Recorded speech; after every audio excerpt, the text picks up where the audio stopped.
এই মেয়ে দাঁড়াও। এই তুমি কি? এই মেয়ে ঘুরো, এই দিকে আমার দিকে ঘুরো।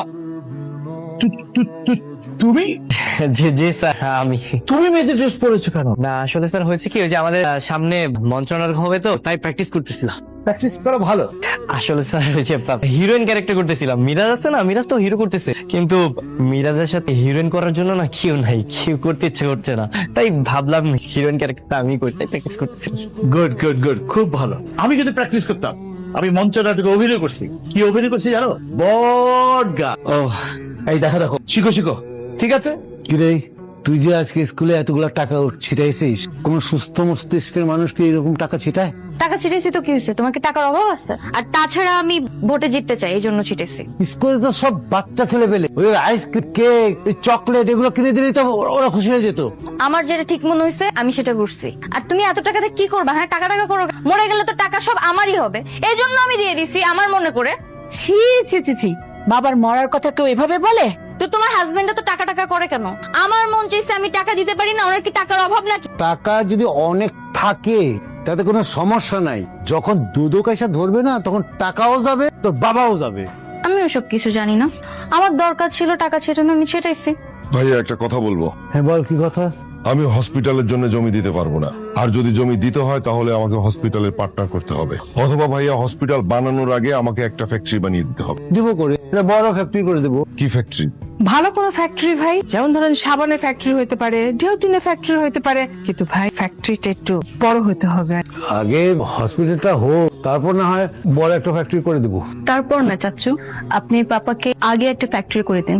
কি রে, এখানে বড়রা কথা বলতেছে, তুই বড়দের মাঝে কথা বললি কেন? যা এখান থেকে, যা বাইরে যা। ভাইয়া আমাকে হসপিটালের পার্টনার করে নিন, আমি গেলাম। তোমার এই ভাই একদিন তোমার শত্রু হয়ে যাবে, দেখো। তাদের কথাবার্তা শুনে আমার মনে হচ্ছে কোলে পিঠে করে মানুষ করছো না, আদর যত্ন দিয়ে মাথায় তুলে রাখছো, কিন্তু দেখো একদিন ঠিকই তোমার পিঠেই ছুরি মারবে। স্বার্থ যেভাবে বুঝে গেছে, তোমার শত্রু তোমার ভাইই হবে। আমার কথাটা মিলাইনি। ওই দিকের অবস্থা কি? সবাই কি ভোট দিবে আমাকে? আমরা তো সবার সাথে কথা বলেছি যে যদি তোমাকে ভোট দেয় তাহলে টাকা পাবে, পরীক্ষার আগে প্রশ্ন পাবে, আর মিরাজকে ভোট দিলে সে পাশ করলেও তো ক্যাপ্টেন অফ ভিক্টোরি হতে পারবে না, তাই তোমাকে ভোট দেওয়া ভালো হবে। সবাই কি বলেছে? আরে পুরো স্কুল তো এই কথা শুনে অবাক। টাকা প্লাস প্রশ্ন, আর কি চাই? আচ্ছা, অন্যান্য ক্লাসের ছাত্রদেরকে জানিয়েছো এই খবরটা? হ্যাঁ জানিয়েছি, তবে আমার মনে হয় তুমি নেতাদের মতো একটা বক্তব্য দিলে ভালো হবে। হ্যাঁ, ভোট তো কমন রুমে হবে, ওখানে তো সব ছাত্ররাই থাকবে, তখন বক্তব্য দিয়ে দিব। আমার মনে হয় না ভোটের আগে তোকে বক্তব্য দিতে দিবে। তাই কে বাধা দিবে? টিচাররা। টিচার, সাথী টিচার গুনে দেখছি বিষয়টা। তোদের কি মনে হয় ক্লাসের সবাই আমাকে ভোট দিবে? আরে কেন দিবে না, তোরা সবাই ভোট দিবে আর তুই জিতবি। এত সোজা না, অনেকেই সাথীকে ভোট দিবে। আর সাথী যদি একবার ক্যাপ্টেন হয়, ও আমাদের সবাইকে স্কুল থেকে বের করে। এই যে বিদুর ডিম একটা, সবসময় অলক্ষণে কথা বলি। মিরাজকে সবাই ভোট দিবে। দিবে না, এক হাতে ফাঁকা আর এক হাতে প্রশ্ন আর টাকা, তাহলে মানুষ কাকে ভোট দিবে? ও কিন্তু সত্যি কথা বলছে, ঠিক আছে? সাথী যদি ক্যাপ্টেন হয় তাহলে কিন্তু আমার জন্য ভালো। হ্যাঁ, আমার আর নকল করে পরীক্ষা দিতে হবে না। না না বন্ধু, তুই আমার বন্ধু না, তোরে ভোট আমি দিব, তুই ক্যাপ্টেন হবি, জানিস না?